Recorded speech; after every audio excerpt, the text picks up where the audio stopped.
Entonces creo que lo que haremos es ir a comerciales y volver enseguida. Por favor, Bri, no cortemos. Déjenme decir Pues algo. vino al mejor lugar, porque aquí nos gusta decir las cosas. ¡Pero podría dejar de portarse como un lamebotas! Lo siento, pero no todo tiene que sonar tan estúpidamente encantador o brillante o agradable todo el tiempo. A veces se necesita solo ser capaces de decirnos cosas, porque necesitamos oírnos. Oiga, establezcamos otra vez que sí hay un cometa enorme Que viene hacia la Tierra. y la razón por la que sabemos que hay un cometa es porque Ahí está, lo vimos con nuestros ojos, usando un telescopio. No me jodan, hasta una puta foto le tomamos. ¿Qué otra prueba necesitan? Y si no podemos estar de acuerdo en lo más mínimo en que un gran cometa del tamaño del monte Everest, que se está abriendo paso hacia el planeta Tierra, no es una puta cosa buena. Entonces, ¿qué carajo nos pasó a todos? Es que por Dios, no. ¿Cómo podemos hablarnos siquiera? ¿Qué nos hemos hecho? ¿Cómo repararlo? En el primer video de esta serie señalamos que hoy transitamos una situación inédita y peligrosa. Por primera vez en la historia, la humanidad en su conjunto se enfrenta a múltiples amenazas. Algunas, las que siempre nos acompañaron, provienen de la naturaleza misma de nuestro planeta y de su vecindario cósmico. Pero las nuevas, en su gran mayoría, son consecuencia de la mala gestión de un progreso tecnológico acelerado. Paradójicamente, el mismo conocimiento científico y tecnológico que nos pone en riesgo, también nos brinda las herramientas para superar la mayoría de estos desafíos. Sin embargo, atravesamos una etapa de pensamiento que nos mantiene en un extraño estado mental que nos deja como perplejos, incapaces de actuar en conjunto y de emprender los cambios globales necesarios para salvarnos. ¿Cómo llegamos aquí, a este particular estado mental que amenaza con llevar a toda la humanidad a la extinción? ¿Cómo fue que nos volvimos tan locos?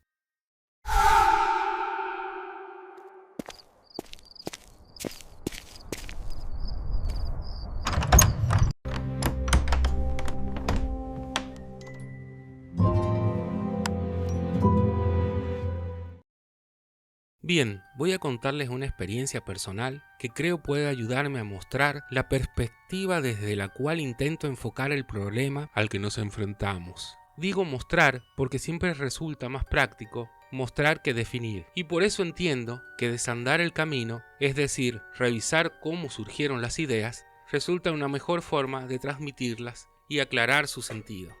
Hace mucho tiempo, cuando tenía entre 10 y 12 años, allá por los inicios de la década del 80, me encontré una noche solo en una casa prácticamente vacía. Mi madre se había ido a cuidar a mis abuelos enfermos y se había llevado a mi hermano menor con ella. Mi padre todavía estaba en Buenos Aires vendiendo la casa prefabricada en la que habíamos vivido los últimos años, junto con los muebles que consideraron no valía la pena traer en la mudanza. Así que la casa que habíamos dejado en San Juan para seguir a mi padre en su larga búsqueda de trabajo, volvía a ser nuestra casa y nuestro lugar en el mundo.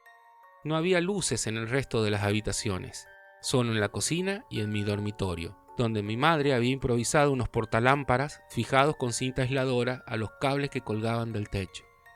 En mi dormitorio teníamos un colchón de mi abuela extendido sobre una frazada en el suelo, que era lo suficientemente grande como para oficiar de alfombra. También había, sobre una mesita de luz, un televisor blanco y negro con antena de tipo orejas de conejo que nos conectaba con lo que pasaba en el mundo. Yo esperaba atento a que en mi televisor terminara el programa de noticias y comenzara alguna película interesante. Para los muy jóvenes quizás sea difícil de imaginar ese tiempo de un único canal. Había que estar atento a los horarios porque de lo contrario era como llegar tarde al cine y encontrarse la película empezada. Mientras esperaba, releía algún tomo de la enciclopedia de animales, regalo de mi abuela paterna. Así las aburridas noticias locales en la televisión se mezclaban, a modo de extraño telón de fondo, con las majestuosas fotos de elefantes, leones y tigres. Aquel era un mundo sin celulares, y no había nada que pudiera distraerme dentro de mi cuarto. La puerta estaba cerrada, lo que me mantenía a salvo de cualquier monstruo fantasma que quisiera deambular por las habitaciones. De repente, escuché una música de trompetas que anunciaba el comienzo de lo que había estado esperando. Dejé la enciclopedia a un lado y me acomodé para ver la película. Era Alicia en el País de las Maravillas, la adaptación de las célebres novelas de Lewis Carroll que Walt Disney había estrenado en 1951 en su doblaje latino. La tecnología que tenía a mi alcance no me permitía disfrutar de los colores. Aún así, me sumergí desde el principio en la trama. Alicia imaginaba un mundo alternativo, sin aburridas clases de historia y con libros solo de dibujos. Quizá fuera para quienes no habían leído antes las obras de Carroll que los adaptadores de Disney decidieron que Alicia comenzara explicándonos cómo sería su mundo de maravillas. Esa explicación no se encuentra en los libros originales. Sin embargo, debo agradecer que tomaran tal decisión, porque me regalaron, a modo de introducción, el mejor ejemplo de planteo filosófico que podría haber recibido a los 12 años. Hasta entonces no tenía idea de qué podía ser la filosofía. Lo supe bastante después por otros libros que leí, movido tal vez por las preguntas que esta película había sembrado en mí. En la explicación que Alicia da a su gatita Dina, los guionistas nos ofrecen una fórmula ontológica sencilla y a la vez interesante para entender cómo imagina su mundo de ilusión.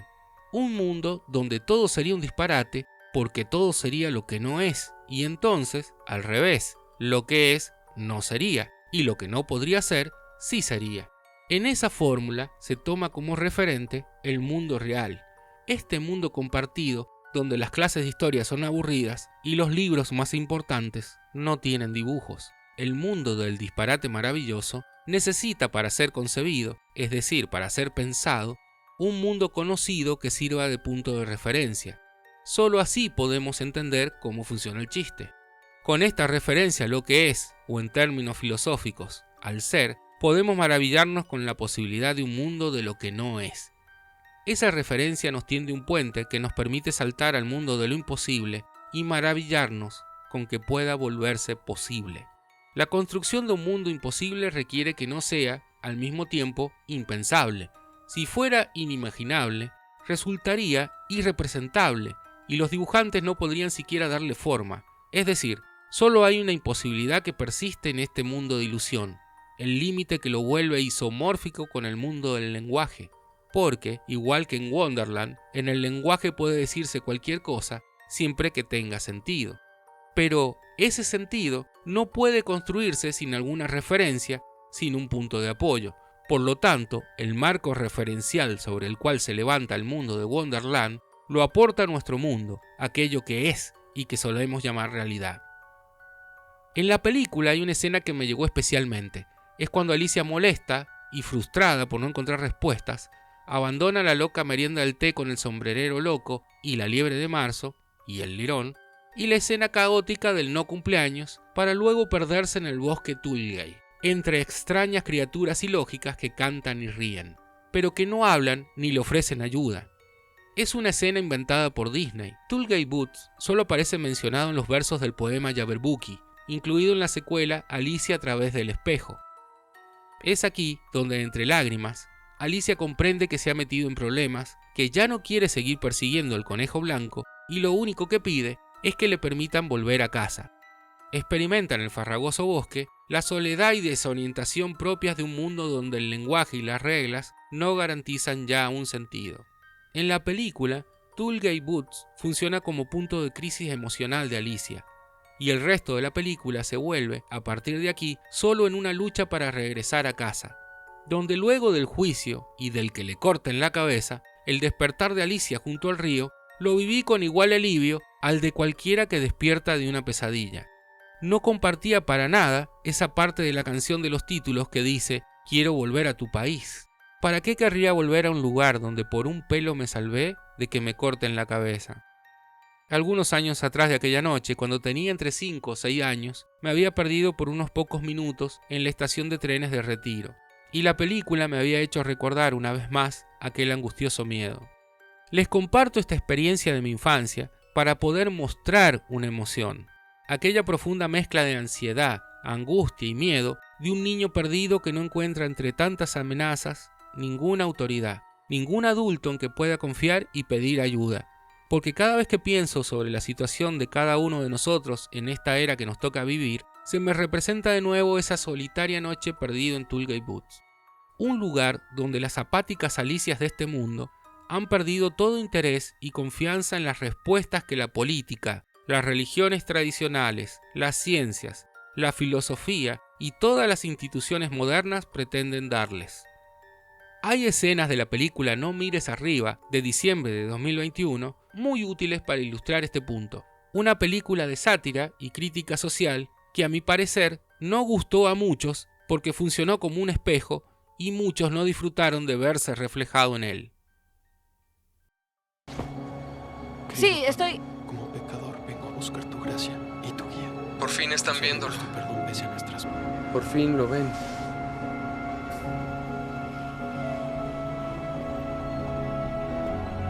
¡Ahí está!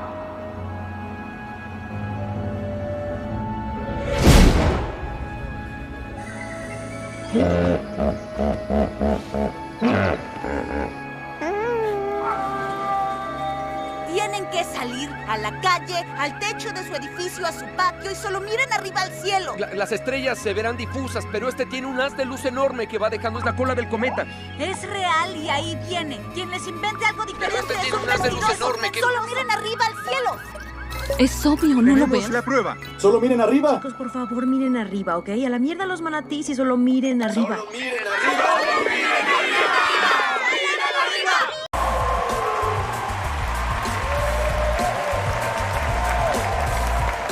¿Y saben por qué ellos quieren que miren arriba?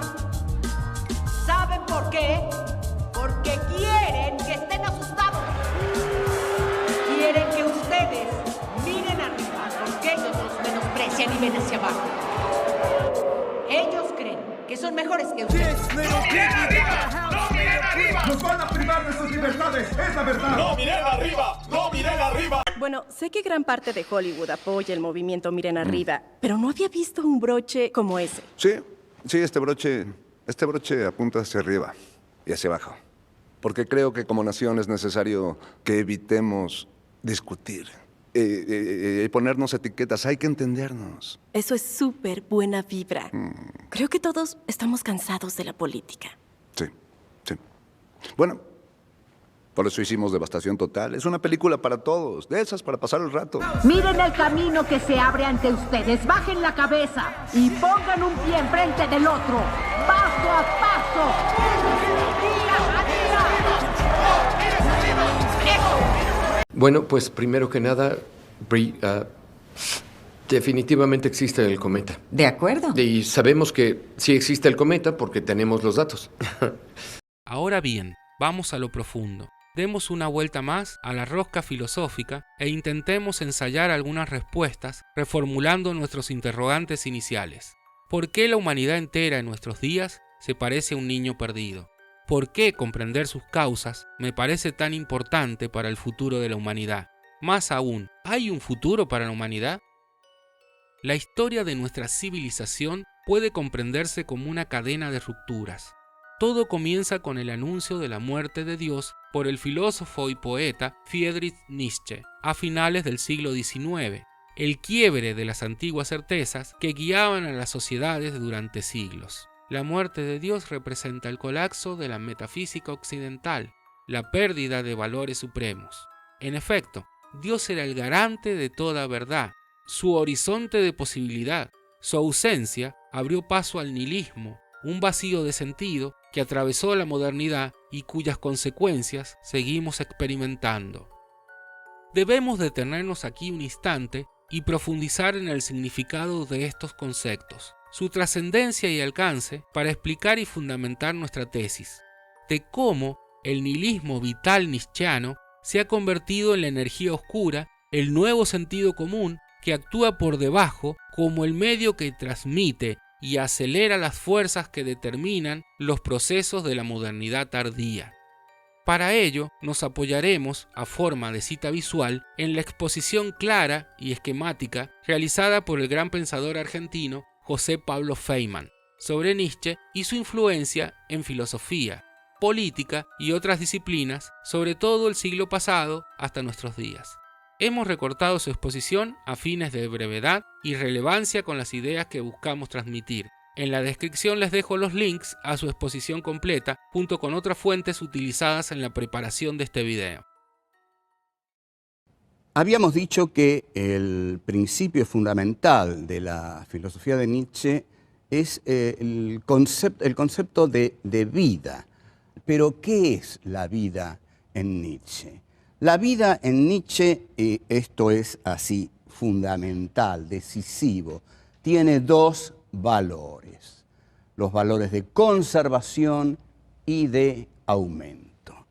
Hay vida porque la vida tiende a conservarse.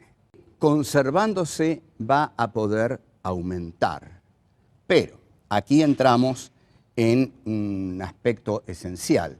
Este espacio vital que Nietzsche describe con las categorías de conservación y aumento, para Nietzsche va a ser la voluntad de poder. Para mí es el concepto central de la filosofía nietzscheana. Otros van a decir que no, porque se basa en un libro que dicen Nietzsche no llegó a terminar. Sin embargo, y van a decir también que en esto yo estoy de acuerdo con Heidegger. Y en este punto sí estoy de acuerdo con Heidegger, porque Heidegger interpretó muy bien a Nietzsche, porque Heidegger interpreta a Nietzsche desde una visión muy cercana a la del nacionalsocialismo, y yo estoy bastante de acuerdo en considerar que Nietzsche es un proto-nacionalsocialista y que Heidegger fue, en efecto, un pensador nacionalsocialista. La enorme complejidad de esta cuestión es que los dos fueron desaforadamente geniales. Es decir, no es cuestión de ser nacionalsocialista y tirarlos a un costado. No se puede tirar a un costado a semejantes pensadores porque la historia de la filosofía no se entiende. Es tal la influencia de Nietzsche, es tal la influencia de Heidegger, que si los dejamos de lado, no entendemos la filosofía del siglo XX en totalidad. La dinámica de la voluntad de poder es no detenerse nunca. Y aquí entra el concepto de espacio vital típico de los nacionalsocialistas. Hitler, cuando aparece belicosamente en la política internacional, dice: yo soy Alemania y en tanto Alemania vengo a reclamar mi espacio vital y si no me lo dan, lo voy a conquistar. Ese es un guerrero nietzscheano. Esa es la bestia rubia germánica que tanto admiraba Nietzsche. Pero el tipo que, como Nietzsche, dice Dios ha muerto, está diciendo mi filosofía va a tener otro fundamento.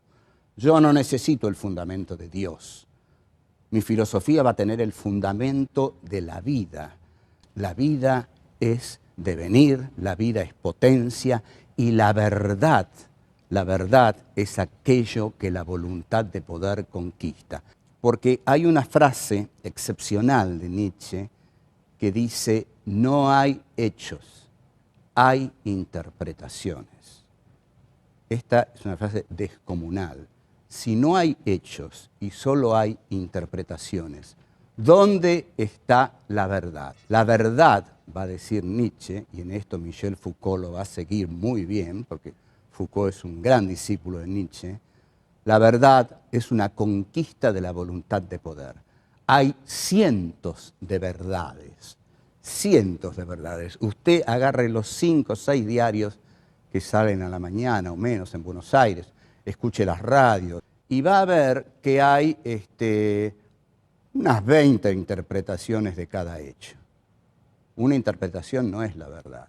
Hay un hecho, pero después hay 20 interpretaciones. ¿Cuál es la verdad? Nosotros éramos muy jovencitos y estábamos estudiando a Descartes en 1966. En 1966 se da el golpe cavernícola del general Juan Carlos Onganía. Pero nosotros estábamos en filosofía y la cosa fue más calma, pero lo divertido fue que estábamos planteándonos cómo demostrar la veracidad de la realidad exterior.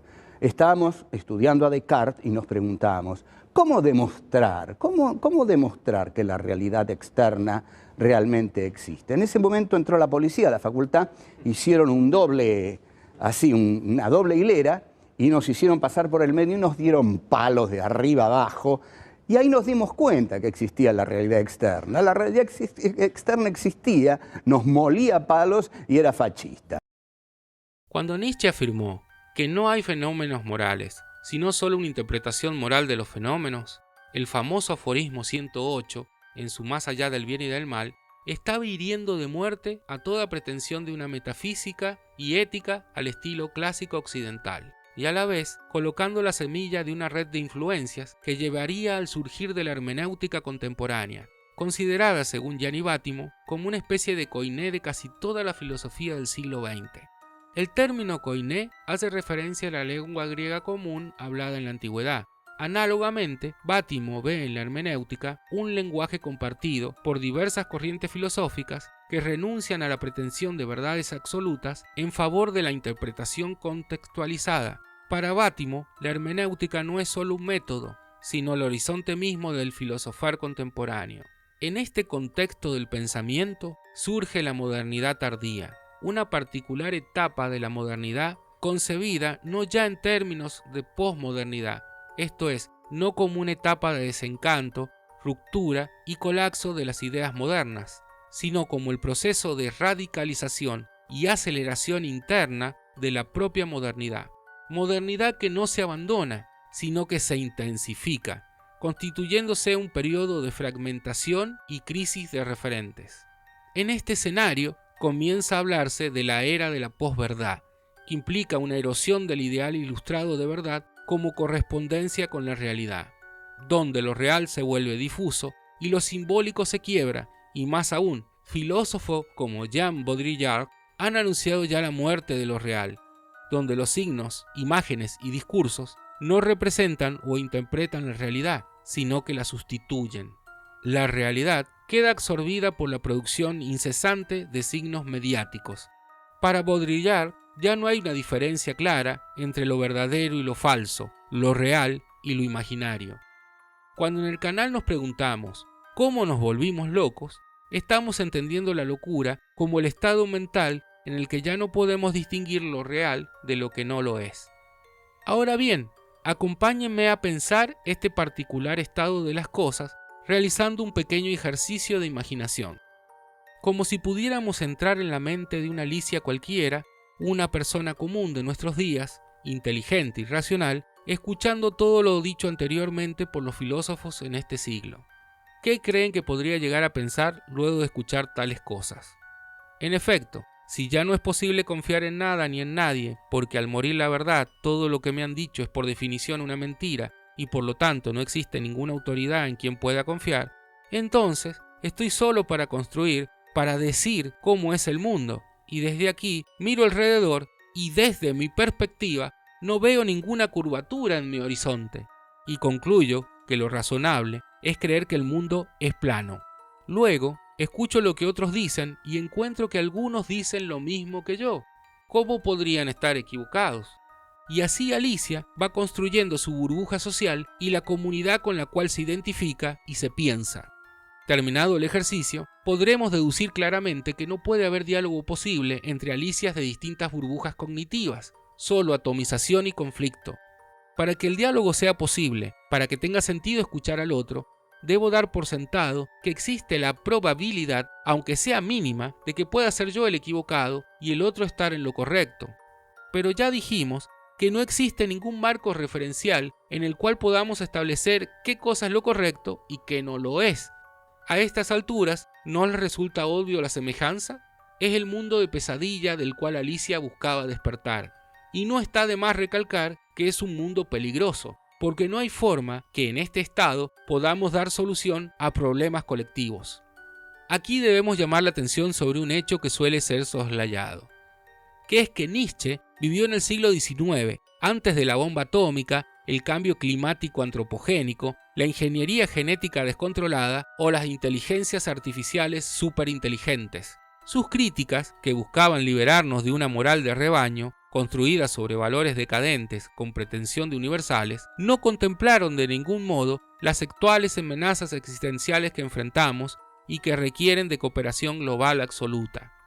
Es aquí donde la superación dialéctica de la filosofía ultraindividualista de Nietzsche se vuelve condición necesaria para la supervivencia de la especie humana. En efecto, dado que en su filosofía no hay ninguna herramienta que sirva para dar respuestas a problemas colectivos. Es más, es justamente todo lo que lleve a pensar desde una visión de conjunto lo que para él debe ser eliminado. En Ecce Homo, Nietzsche sintetiza su ética en la exhortación existencial: llega a ser el que eres, un llamado a la autocreación heroica donde la bondad radica en la fidelidad a la propia grandeza, sin obedecer a mandatos externos. La frase funciona como un proyecto ético-estético, donde el sujeto debe moldearse a sí mismo como una obra de arte. Ser quien eres no significa descubrir una esencia fija, sino crear tu propio ser. Todo muy bien para un libro de autoayuda, pero no prevé que el superhombre en masa sería un desastre. En efecto, si todos siguieran el ideal de autosuperación nietzscheano, dictando sus propios valores sin límites, surgirían conflictos insostenibles. El filósofo Peter Sloterdijk explora esto: cómo evitar que la voluntad de poder individual se convierta en una guerra de todos contra todos. Nietzsche confiaba en que los espíritus superiores impondrían jerarquías naturales, pero la actual tecnología democratizó el poder destructivo. Sin embargo, no se puede simplemente cancelarlo. Sería un grave error. Nietzsche debe ser superado. Trascenderlo dialécticamente implicaría conservar su crítica a los valores que él llama decadentes y su llamado a la responsabilidad individual, pero a la vez transformar su individualismo radical en una ética vital de autocreación en comunidad, donde la grandeza incluya la conciencia de interdependencia. El ultraindividualismo radical del superhombre nietzscheano se vuelve insostenible porque es incompatible con la supervivencia en la etapa de adolescencia tecnológica que transitamos. La situación actual hace caer al individualismo radical en el absurdo, para convertirlo solo en el gesto de una actitud estúpida. Tal vez aquí debamos escuchar el consejo a lo Carl Sagan que una Ariana Grande, personificando al artista ultra pop Riley Vina, nos daba en su canción Solo mira hacia arriba.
Mira lo que es el cine.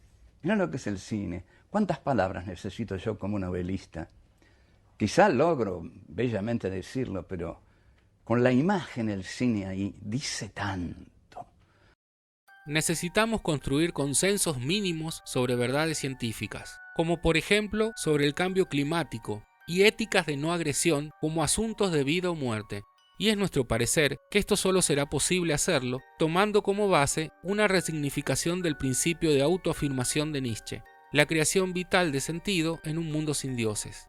A esa resignificación le llamo equilibrio vital, que implica que la autoafirmación heroica nietzscheana deberá integrar en su núcleo dos imperativos que ya no podrán dejarse mutuamente de lado. Uno de carácter existencial, que lo saca del absurdo, comprendiendo que para garantizar la propia existencia en esta etapa particular de la evolución humana, primero deben preservarse las condiciones de posibilidad de toda vida consciente. Imperativo que empuja en dirección a una responsabilidad y compromiso con lo colectivo y al respeto por la vida ajena. Y otro de carácter creativo que empuja en dirección contraria y que busca garantizar la realización personal, condición de posibilidad de una vida auténtica, evitando que el miedo a la extinción como especie nos hunda en un colectivismo opresor que anule la singularidad humana.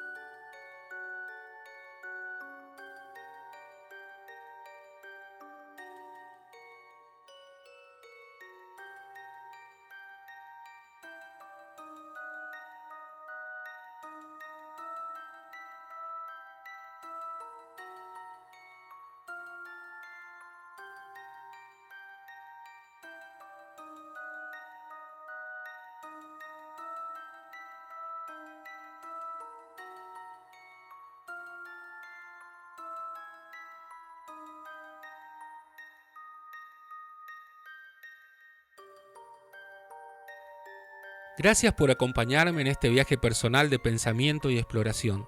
Si este contenido aportó algo a tu camino, ayúdanos con un me gusta, compartiendo y comentando.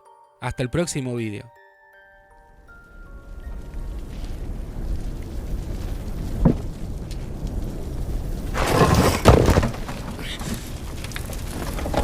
¡Mierda!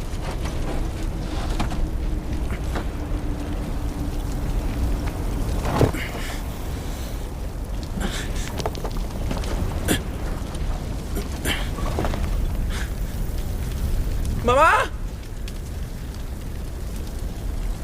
¡Mamá!